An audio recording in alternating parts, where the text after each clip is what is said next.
Present దేశంలో ఎండలు మండిపోతున్నాయి. మార్చిలోనే 40 డిగ్రీలు దాటుతుంది. ఇలాంటి వాతావరణ పరిస్థితుల వేళ ఐఎండీ చల్లటి వార్తను చెప్పింది.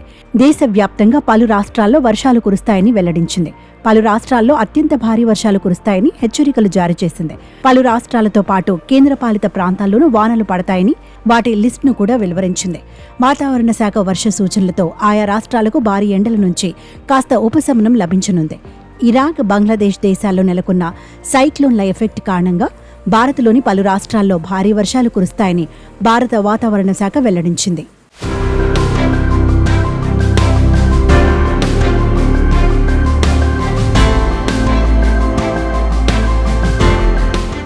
దేశవ్యాప్తంగా 18 రాష్ట్రాల్లో వర్షాలు కురిసే అవకాశాలున్నాయని తెలిపింది. ఇవాళ రేపు అస్సాం, మేఘాలయ రాష్ట్రాల్లో భారీ నుంచి అతి భారీ వర్షాలు కురిసే అవకాశాలున్నాయని ఐఎండీ అధికారులు వెల్లడించారు.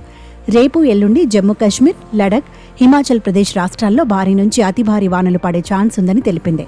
మార్చి 14, 15వ తేదీల్లో అరుణాచల్ ప్రదేశ్లో కూడా భారీ నుంచి అతి భారీ వర్షాలు పడే అవకాశం ఉందని వాతావరణ శాఖ తెలిపింది.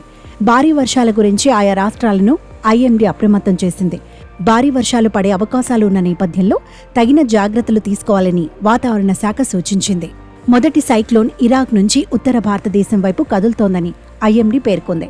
దీని కారణంగా ఢిల్లీ ఎన్సీఆర్ పరిసర ప్రాంతాల్లో ప్రస్తుతం నమోదవుతున్న అధిక ఉష్ణోగ్రతల నుంచి ఉపశమనం కలిగించే అవకాశం ఉందని తెలిపింది.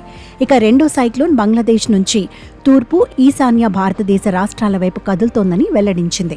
ఈ తుఫాన్ కారణంగా ఉత్తర, తూర్పు, ఈశాన్య భారతదేశంలోని రాష్ట్రాల్లో వాతావరణంలో గణనీయమైన మార్పులు వచ్చే అవకాశం ఉందని పేర్కొంది. మార్చి 10వ తేదీ నుంచి 15వ తేదీ వరకు ఉత్తర భారతదేశంలో జమ్మూ కాశ్మీర్, హిమాచల్ ప్రదేశ్, ఉత్తరాఖండ్ రాష్ట్రాల్లో భారీగా మంచు, వర్షం, ఉరుములు ఉండే అవకాశాలున్నాయని ఐఎండీ తెలిపింది.